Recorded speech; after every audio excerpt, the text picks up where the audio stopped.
মাসির বাড়ি ৮ দিন কাটিয়ে শনিবার নবম দিনে উল্টো রথে শ্রীধামে ফিরছেন জগন্নাথ দেব। মাহেশ জগন্নাথের এদিন পূর্ণযাত্রা। মাসির বাড়ির মন্দিরে সকাল থেকে শুরু হয়েছে পুজো পাঠ। এদিন জগন্নাথ ভক্তদের দর্শন দেন। উল্টো রথে জগন্নাথ দর্শনের মাহাত্ম্য হলো দক্ষিণ দিকে টানা হয়, আর জগন্নাথ দেব দক্ষিণা কালী রূপে রথের উপর বিরাজ করেন। পুরাণ মতে রথে যদি বামন রূপ দর্শন করা যায় তাহলে পুনর্জন্ম হয় না। এদিন জগন্নাথকে স্পর্শ করলে মোক্ষ লাভ হয়, তাই সকাল থেকে ভক্তদের ঢল নেমেছে। বিকালে সুভদ্রা, বলরাম, জগন্নাথ দেব পরপর রথে ওঠেন, তারপর নিজ গৃহের উদ্দেশ্যে যাত্রা করেন। আর এই উল্টো রথ যাত্রাকে ঘিরে পুলিশি ব্যবস্থা করা হয়েছে আঁটোসাঁটো। মন্দির গেটে মেটাল ডিটেক্টর দিয়ে পরীক্ষা করে দর্শনার্থীদের প্রবেশ করতে দেওয়া হচ্ছে। বড় রাস্তা জিটি রোডের সামনে মন্দির প্রবেশ পথেও গেট বসেছে। মোতায়েন রয়েছে সশস্ত্র পুলিশ। শুভ উল্টো রথ উৎসব 629 বছরে পদার্পণ করলো। এই যে ঠাকুর দেখছেন, আমাদের এই ঠাকুর বিগ্রহ চেঞ্জ হয় না। পুরীতে 12 বছর অন্তর আষাঢ় মাস, মলমাস হলে একটা মাসে দুটো প্রতিপদ পড়লে ওনাকে সমাধিস্থ করা হয়, কিন্তু আমাদের সেই স্বপ্নাদৃষ্ট দারুমূর্তি একভাবে রয়েছে। আজকে আমরা বলি উগ্রতারা 16 পানি, মা সুভদ্রা ভুবনেশ্বরী, জগন্নাথ ফলদ্রত সাক্ষাৎ দক্ষিণা কালী। উনি উল্টো রথের দিন সাক্ষাৎ দক্ষিণা কালী রূপে উনি রথের ওপর বিরাজ করেন। উগ্র তারা হলেন বলভদ্রদেব, আর মা সুভদ্রা হলেন ভুবনেশ্বরী। আজকের দিনে ওনাকে জড়িয়ে ধরা যায়, নিজের হাতে মালা পরানো যায়, সেই জন্য লাখ লাখ ভিড়ের সমাগম, আজকে ভক্তের সমাগম। আর এই যে বেদি দেখছেন, এটা হচ্ছে জন্মবেদী, আর ওটা হচ্ছে রত্নবেদী। রত্নবেদীতে 10,000 বার যদি আপনি দর্শন করেন, আর জন্মবেদীতে একবারও দর্শন করলে সেটা 10,000 বারের ফল লাভ করা যায়।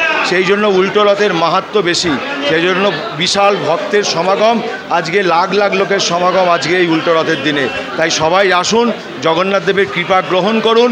আজকে ঠিক আমাদের 2:30-এর সময় দামোদর, ঠিক ঠাকুর উঠবে, প্রথম নারায়ণ, তারপর মা সুভদ্রা, তারপর বলভদ্রদেব, তারপর জগন্নাথ দেব, তারপর উনি রথের ওপর বিরাজ করবেন। ওখানে আপনাদের রাজবেশ, সোনার বেশ হবে, তারপর গড়গড় করে উনি মাসির বাড়ির উদ্দেশ্যে থেকে আবার জগন্নাথ দেব নিজ গিয়ে প্রবেশ করবেন। আজ হচ্ছে দক্ষিণ, আমরা বলি দক্ষিণে টান, বৈকুণ্ঠের স্থান। আজকে দক্ষিণ, যেহেতু উনি দক্ষিণা কালী, সেই জন্য দক্ষিণ দিকে আজকে টান হয়, সেই জন্য আমরা বলি দক্ষিণা টান, বৈকুণ্ঠের স্থান। উনি দক্ষিণা কালী রূপে উনি রথের ওপর বিরাজ করেন, সেই জন্য আমাদের উল্টো রথের মাহাত্ম্য অনেক। এই যে জগন্নাথ দেবকে আমরা বলি যে রথে চ বামনং দৃষ্ট পুনর্জন্ম ন ভবেত। রথে যদি বামন রূপ দর্শন করা যায় তাহলে পুনর্জন্ম হয় না। কিন্তু বামন রূপ কেন বলি? কারণ শ্রীকৃষ্ণের 12 মাসে 12টা নাম। বৈশাখের নাম মধুসূদন, জ্যৈষ্ঠ মাসের নাম ত্রিবিক্রম, আর আষাঢ় মাসের নাম হচ্ছে বামন। যেহেতু আষাঢ় মাসে রথ হয়, সেই জন্য বলি রথে চ বামনং দৃষ্ট পুনর্জন্ম ন ভবেত। সেই জন্য বলি যে রথে যদি একবার বামন রূপ দর্শন করা যায়, জগন্নাথ দেব দর্শন করা যায়, তাহলে পুনর্জন্ম হয় না। তাই সবাই আসবেন, জগন্নাথ দেবের কৃপা গ্রহণ করবেন। আপনারা সবাই আসুন, জগন্নাথ দেবের কৃপা গ্রহণ করবেন। নিউজ আজ বাংলা, হুগলি। নিঃসন্তান হওয়ার কারণ স্বামী বা স্ত্রী যে কেউ হতে পারেন।